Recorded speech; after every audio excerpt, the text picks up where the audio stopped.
You got 4 Republican senators say, we're not ready to vote on this, and we'd vote no now.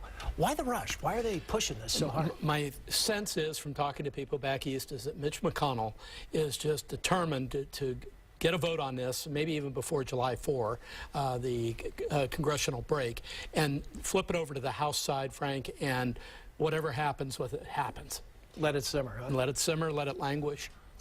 Frank mentioned some of this Republican opposition, mainly from Rand Paul and Ted Cruz. How much of that is really sincere opposition, or how much of it is actually trying to leverage and to be able to say to their constituents, listen, I spoke out about it, I was able to go back, have some negotiations, get some things in there that I think you would want, and therefore they kind of come out looking good in all of this? Well, I think you put your finger on what they're doing, Heather, and their staffs are meanwhile behind the scenes working on it for both Rand Paul and Cruz. Both said, I think we can get to yes if some things break our way. So that tells you there's a negotiation going on. They're trying to horse trade a little bit. Yeah, absolutely. And when you got elections coming up, Yes. believe it or not, midterm elections in a year plus. Yes. And does that have something to do with this too? If you don't have enough fatigue, wait, because more is coming. Yes, absolutely. All of these folks have to go home and explain to their constituents what the health care plan means for them. And if you'll recall,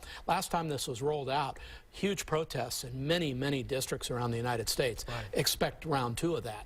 Okay, something else is making headlines today, and that is President Trump and his tweet today about whether he, in fact, did tape conversations, his private conversations that he had with former FBI Director James Comey. And I want to read right now what the president tweeted. He says, with all of the recently reported electronic surveillance, and he goes on and then he says, whether there are tapes or recordings of my conversations with James Comey, but I did not make and do not have any such recordings. Does that end the mystery of whether there are, in fact, any private recordings? Well, I guess it does from the president's point of view. And so one would ask, well, then why did he intimate that there were? And I think the answer is that at the time, he was frankly trying to intimidate Comey around, you know, you better tell the truth because I may have evidence of what was really said in those meetings between you and me. And then now we learn that the defense is, well, maybe somebody had tapes, but I didn't have any tapes.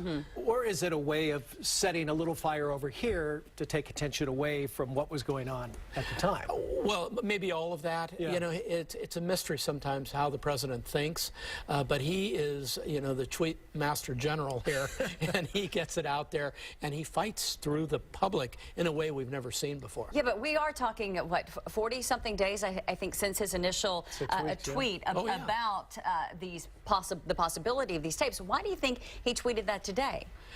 It's, you know, it's kind of a mystery. I think there's been a little time now between the special counsel being brought on and that sort of thing, and I just think there was pressure being brought to bear to either bring the tapes or not. There was a congressional mandate, by the way, to deliver the tapes by tomorrow if he had them, and he had to finally come out and say, nope, didn't have anything. Not there, not there. Well, or maybe further, I don't have them, maybe somebody else did. Yeah, it was a carefully worded tweet. It really was. I think the president would know whether or not he was being taped. Oh, I would think so. And Heather, to your point, very well-crafted tweet if you're the president, which we sometimes don't see. Every so often, one slips through and you say, wow, that was well thought out. Okay. Yeah. Okay. All right, Brian. Absolutely. So obviously we'll be following both of those issues, in particular the Senate health care bill as it heads to a vote. Thanks so much for joining us. You're very welcome. Thank you, Brian. The other big story, of course, the weather in this